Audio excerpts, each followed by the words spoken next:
occurred after the end of the Second World War.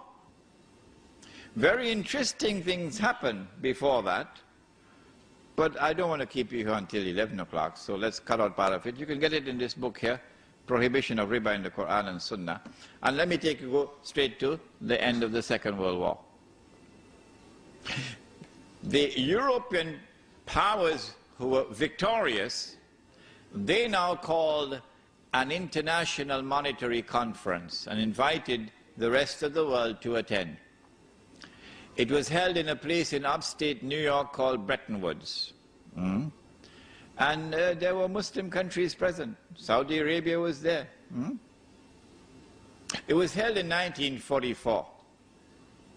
And out of the negotiations of Bretton Woods emerged the Bretton Woods Agreement, which created a new international monetary system. Two important things were agreed upon at Bretton Woods. Number one, prepare yourself for it. Not all checks can be cashed. Only one check. Which one? The US dollar. Only this currency can be redeemed for gold at $35 an ounce. So this is halal. But all the rest of the paper money in the world are now checks which cannot be cashed. You could exchange them for the US dollar, check for check, but you cannot cash them. That's the first agreement at Bretton Woods. And so now it's plain. The system is 99% haram, only 1% halal. That is the US dollar, which the US government has promised that if you come with US dollars, we will convert it for you to gold at $35 an ounce. We gave our word to you, and we will keep our word, and we put it on the US dollar. Did you see it? In God we trust. Ever saw it? The second thing that came out of the Bretton Woods Agreement was that not every individual can take his US dollars to have it converted into gold, redeemed. No. Only governments, only central banks can do it, not individuals. So are we not a part of the market? This system is now 99.9% haram. It is only 0.1% halal, meaning that a government can go to the United States and say, here are US dollars that we have, we want you to redeem it for gold at $35 an ounce. You gave your word, now keep your word. So 0.1% halal. This is the Bretton Woods Agreement. And it lasted from 1944 until 1971. Some of you, I believe, must have been born already by 1971. In 1971, September 1971, the British government, island of Tamim Budari, the British government came in one Friday evening to Uncle Sam. Uncle Sam is the US government, and said, Uncle Sam, we got $3 billion US dollars here. We want to cash these checks. You promised on the Bretton Woods, you promised to do it. $3 billion US dollars to be redeemed into gold at $35 an ounce. Suddenly, Richard Nixon couldn't digest his food anymore. Why? Because he had written more checks than he had money in his account. If I did that, or Sheikh Faiz did that, they would arrest us. But who can arrest Uncle Sam? If he gave the gold to Britain, then Monday morning, who is going to be at the front of the line? Saudi Arabia. Because they got a mountain of checks for all the oil they've been selling. And they will say, if the British wanted the gold, we better go and do it quickly. But Uncle Sam didn't have the gold to redeem all that US dollars. So Uncle Sam retired to Camp David, Richard Nixon. And then on Sunday, he addressed the world and he said, we gave our word, but we don't have to keep it.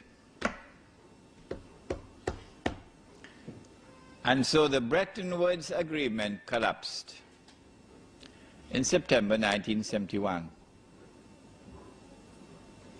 After the collapse of the Bretton Woods Agreement, the world of paper money is now 100% haram.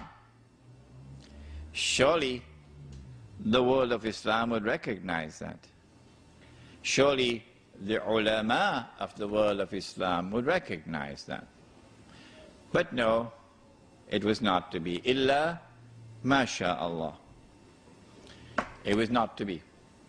Between 1971 and 1973, an ominous thing was happening. From $35 to an ounce, it started to move to 36, 37, 38, 39, 40.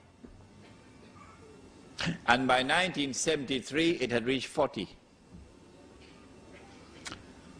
In October 1973, the war took place with Israel. And King Faisal, for whom we always say rahimahullah, imposed an oil boycott on the United States. You remember?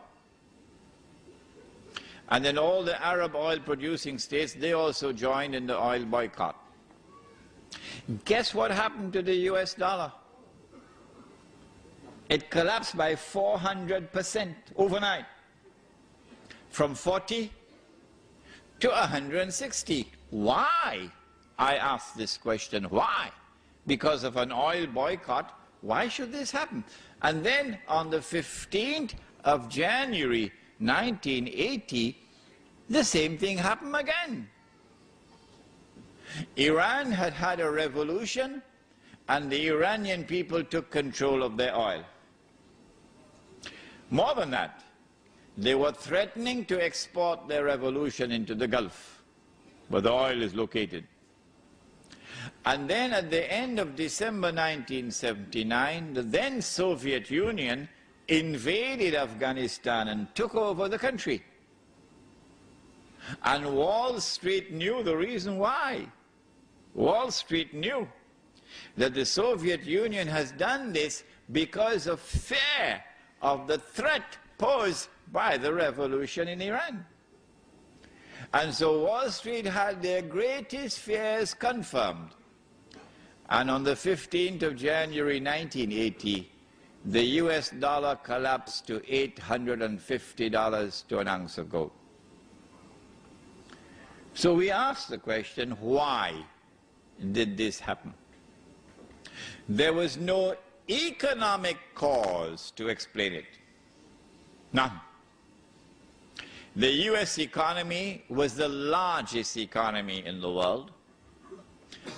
Oil accounted for only 4% of the US economy. And the United States had enough oil underground to meet most of its own domestic needs. The United States preferred to keep its oil underground and get oil from Saudi Arabia and other countries, because this oil which was kept underground became a strategic reserve. And the oil that they got from Saudi Arabia was free of charge. You didn't have to pay for it. Did you hear that? Huh? Did you hear that? It was free. All that Uncle Sam has to do was to write checks that nobody could cash. One BMW, please, here's a check. Can I have a Mercedes, please, here's a check. I have no money in my account.